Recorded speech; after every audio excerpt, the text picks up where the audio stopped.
I did a film with an absolute idiot of a co-star. And this human being was being so insecure and angry because this person couldn't get the scenes out. And I think I was so vulnerable and comfortable. Ryan Reynolds may have appeared to be the perfect Hollywood star for a long time, but many celebrities have started to recognize his ego, rudeness, and bullying behavior. You'll be shocked to learn about the 10 celebrities who openly called him out, using harsh words to describe him. Despite maintaining a comedic facade for years, Reynolds couldn't keep his true nature hidden forever. His rude behavior became glaringly obvious when he crossed paths with the cast of Jersey Shore, Sammy Giancola and Dina Cortese. When they appeared on Watch What Happens Live with Andy Cohen, they were asked about encounters with rude celebrities.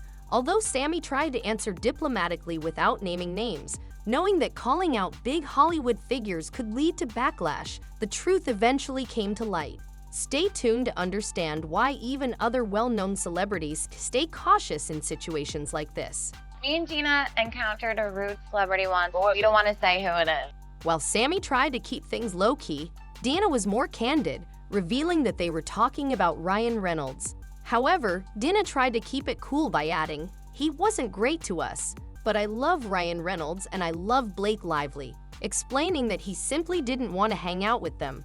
Sammy, on the other hand, admitted that although Ryan had been rude, she still liked him and gave him the benefit of the doubt, suggesting he might have just been having a bad day. But Sammy and Dina weren't the first ones to hesitate when it came to naming names. Rebecca Ferguson, too, experienced a difficult encounter on set with a co-star who disrespected her so badly that she eventually felt the need to speak out.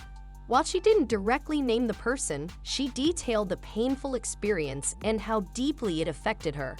I did a film with an absolute idiot of a co-star. And this human being was being so insecure and angry because this person couldn't get the scenes out. And I think I was so vulnerable and comfortable that I got screamed at.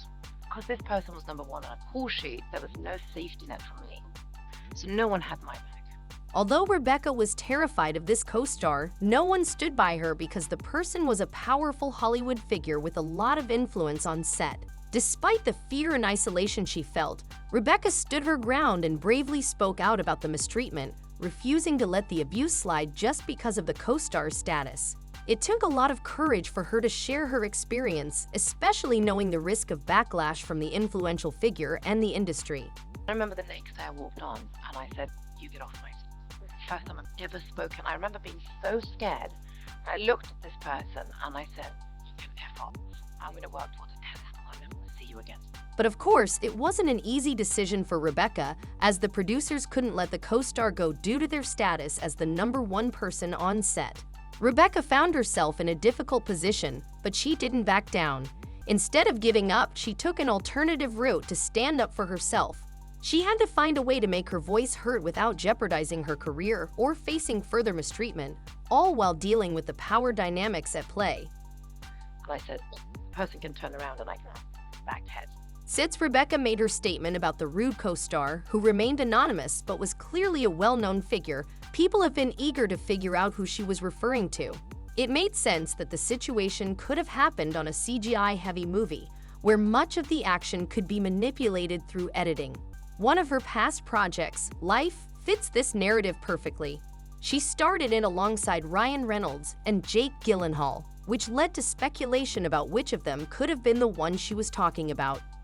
For a long time, people wondered if it was Jake or another co-star she'd worked with.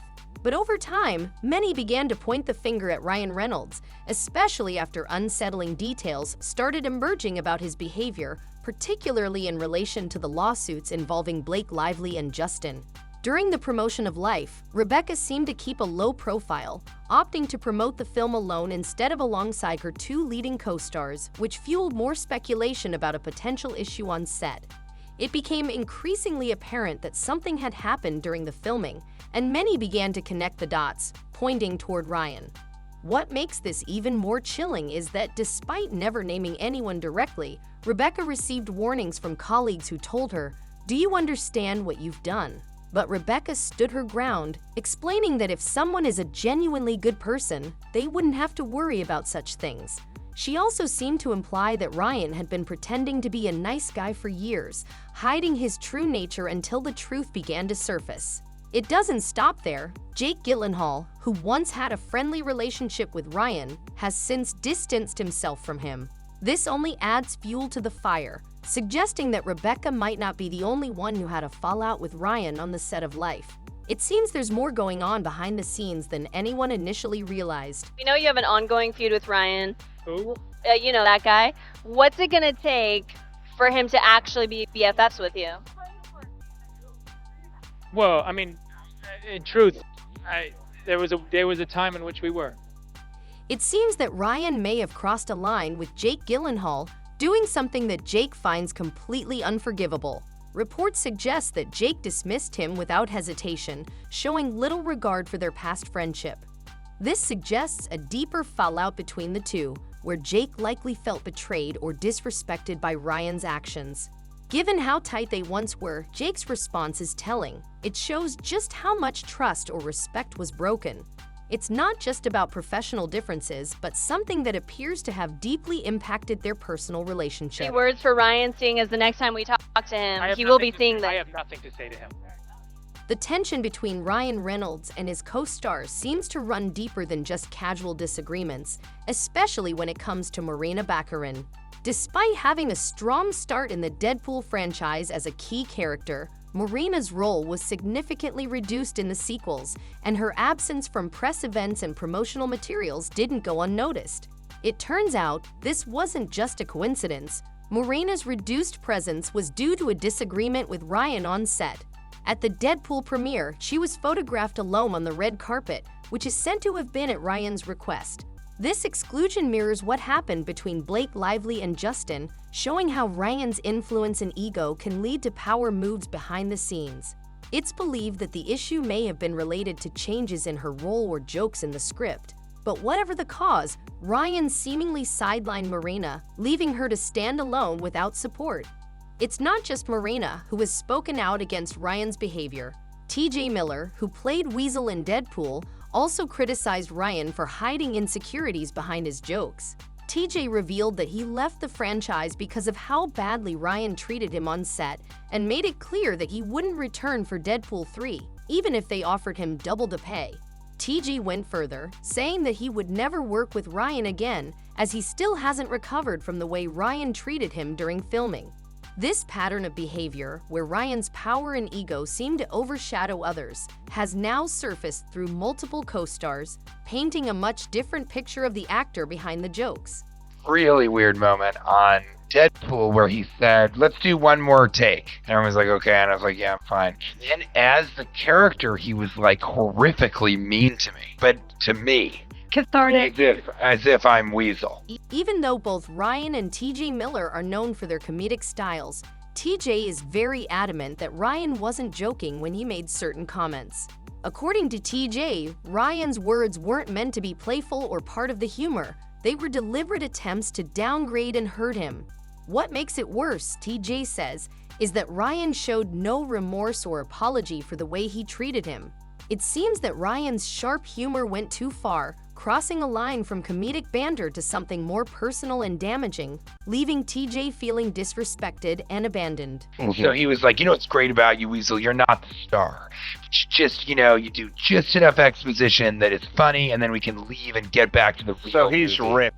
TJ Miller couldn't understand why Ryan would be rude to him, especially given that he played a minor character in Deadpool.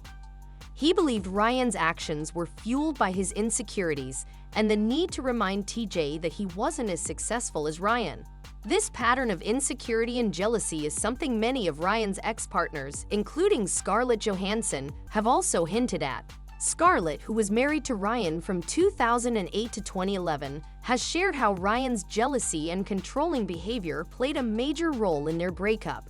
She pointed out how unattractive passive-aggressive jealousy was to her, and how Ryan's insecurities became a source of tension, especially as her career was flourishing with roles in Iron Man 2 and The Avengers. Scarlett mentioned that the dynamics of being with another actor can be challenging, but when one person's career outpaces the others, it can lead to competition and resentment. She also explained how Ryan couldn't handle being the less successful one in their marriage. For Scarlett, dating an actor turned volatile, with Ryan's insecurities spoiling the experience. She implied that his jealousy became unbearable, and this ultimately led to their divorce. Ryan's behavior didn't just affect his relationships, but also his professional life. For instance, Tim Miller, the former director of Deadpool, left the franchise due to Ryan's possessiveness. Tim revealed that Ryan insisted on controlling the creative direction of the film, which led to a clash between them. Tim explained that while he was open to debate, Ryan's refusal to compromise and constant need for control made it impossible for him to continue. Ryan's domineering nature caused Tim to exit, even though Ryan was the face of the film. Ryan's track record in romantic relationships is also marked by insecurity. After Scarlett, Ryan moved on to Blake Lively, whom he met while still married to Scarlett, which many see as another instance of his fragile ego playing a role in his decisions. His relationship with Blake seemed to mirror the same insecurity, with Ryan potentially seeking comfort in someone new when he felt threatened by his marriage's cracks. Before Scarlett, Ryan had a long-term relationship with Alanis Morissette, and their breakup was also marked by Ryan's insecurity. Alanis referenced this in her music, with lyrics describing how Ryan's actions left her feeling unbelievably insecure and devastated. The word insecure seems to follow Ryan around, as it's mentioned by almost all of his ex-partners, pointing to a recurring theme in his relationships. Ryan's behavior isn't just personal, it's professional too. Many filmmakers have been hesitant to work with him, fearing that he would take over their projects. Director Quentin Tarantino confirmed that he had no interest in working with Ryan, dismissing his Netflix films as no quality and almost like they don't exist. Tarantino's criticism of Ryan's films as lacking substance speaks to a broader issue with Ryan's career. While he's successful, many feel his projects don't leave a lasting impact. Even Chris Columbus, the director of Home Alone, took issue with Ryan's idea for a reboot. Ryan proposed a Home Alone reboot called Stoned Alone, which would have been an R-rated stoner comedy. Chris found the concept insulting to the original film, calling it a ridiculous idea. The disrespect shown by Ryan toward the original Home Alone movie only added fuel to the fire of his growing reputation in Hollywood. Gerard Butler also subtly shaded Ryan when comparing his movie Gamer to Ryan's Free Guy, a film with a similar premise about a virtual reality game. When asked about the similarity between the two movies, Gerard admitted that he didn't watch Ryan's films. This comment, while not directly aimed at Ryan, seemed to underline a larger sentiment in Hollywood. Many view Ryan's films as lacking depth or quality. From ex-partners to co-stars and directors, Ryan's behavior has garnered widespread criticism. His insecurities and need for control have strained relationships in both his personal and professional life, leaving a trail of damaged friendships and career setbacks.